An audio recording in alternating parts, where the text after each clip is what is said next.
Socrates, often credited as the founder of Western philosophy, never wrote any texts himself. We mainly know about him thanks to his student Plato, who documented his teachings through dialogues. Socrates is known for concepts such as the Socratic method and Socratic irony. The Socratic method involves dialogue using short questions and answers, where Socrates and his interlocutors examine various aspects of an issue or an abstract meaning, often finding themselves unable to define what they thought they understood. Socrates would pretend to be ignorant of the topic under discussion to expose the inherent nonsense in his interlocutor's arguments, a technique called Socratic irony. Socrates' theory of virtue states that all virtues are essentially one since they are a form of knowledge. For Socrates, the reason a person is not good is because they lack knowledge. One of his most famous quotes is, "I know that I know nothing." Plato is most known for his theory of forms, which denies the reality of the material world, considering it only an image or copy of the real world.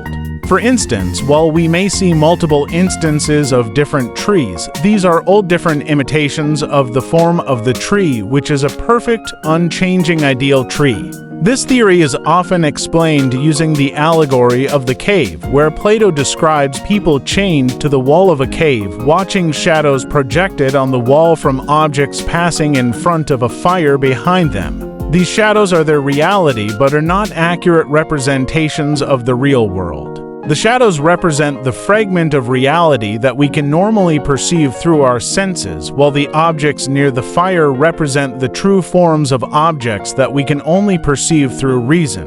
For Plato, the form is separate from the actual thing it imitates. However, Aristotle argued that the form is what phenomena are based on but is instantiated in particular things. Plato believed there are some forms that are not part of particular things, while Aristotle argued that all forms are instantiated at some point in time and there are no forms unattached to existing things. Aristotle also disagreed with Plato about the location of forms, maintaining that forms exist within each thing on which each form is predicated.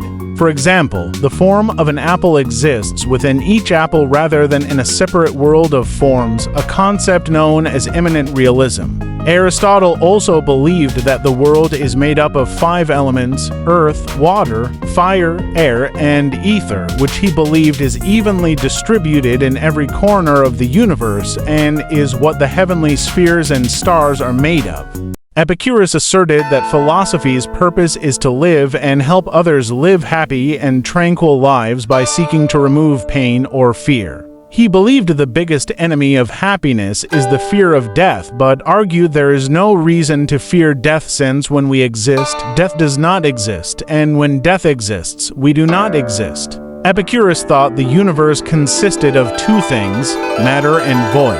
Matter is made up of atoms, which are tiny bodies with unchanging qualities of shape, size, and weight. He believed there must be an infinite supply of atoms and an infinite amount of void, leading to an infinite number of worlds. Epicurus believed that all sensations, such as sight, smell, or sound, relied on atoms continually emitted by objects. These particles interacted with the observer to cause these sensations, making Epicurus an empiricist. Pythagoras was a mathematician who believed the universe could be explained through numbers and their relationships. Pythagoreans were committed to the search for abstract principles, promoting the formation and development of ancient Greek idealist philosophy. They preached the idea of the immortality of the soul and reincarnation. One of the most famous contributions of Pythagoreanism is the Pythagorean theorem. Diogenes is one of the founders of Cynicism, a philosophy that argues money, power, fame, and other conventional desires are misguided and that virtue leads to true happiness. According to Cynicism, happiness is achieved by living in agreement with nature, following one's natural sense of reason, and living simply and shamelessly free from social constraints. Diogenes himself only had a cloak, a staff, and a knapsack. He defecated, urinated, and practiced self-love in public without worrying about public opinion. The Cynics are credited with inventing the idea of cosmopolitanism. When asked where he came from, Diogenes replied that he was a citizen of the world. I'll be making other philosophy videos. Subscribe to see them.